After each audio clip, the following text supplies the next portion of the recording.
السلام عليكم kusoo dhawaada hooyo aan mi channel maanta waxaan sameynaynaa canjeero halkan waxaan ku haysanaa galley shiidan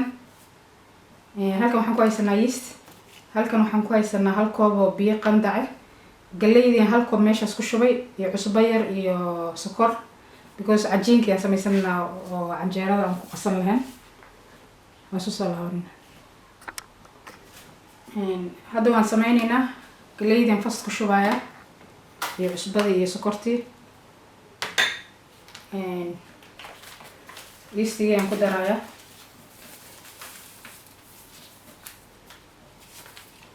then biyihii aan ku shubaya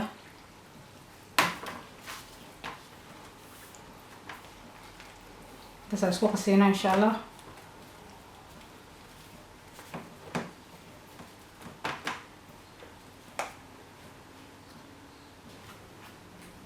cajiinkii waka xagan kusoo diyaarsanay waa inaan sugtaa ilaa 30 daqiiqo meelaha seeto uu qamiira canjeeradan ku soconaynaa halkan waxaan ku haystaa 2 koob oo burqamiir ah iyo 2 koob oo qamadi ah halkan waxaan ku haystaa 4 koob oo caano iyo biyo isku jiro koobkana ku soo cabirtay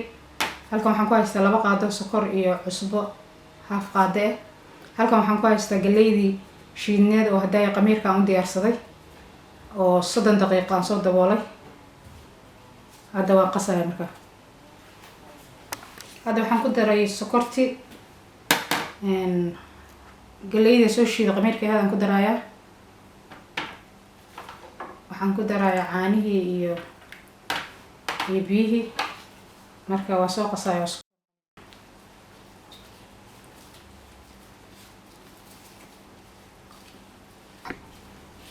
canjeeradan qasayna marka waa inaan si fiican u soo qaraaca waan isku soo daraa waan isku soo laabanayna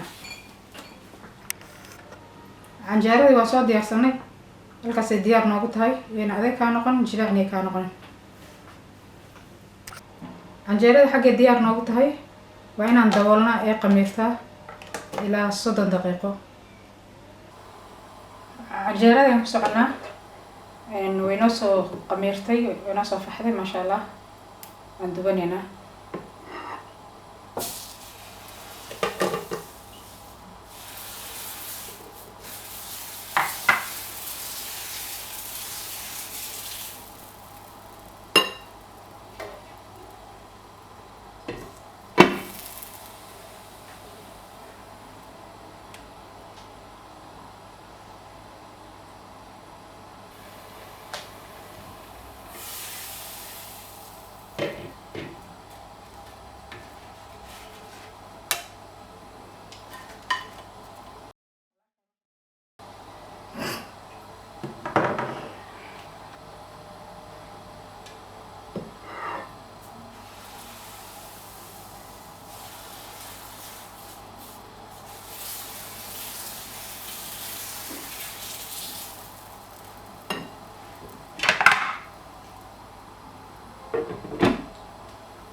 saasaan ku soo wadaynaa intaan ku soo dhameynayna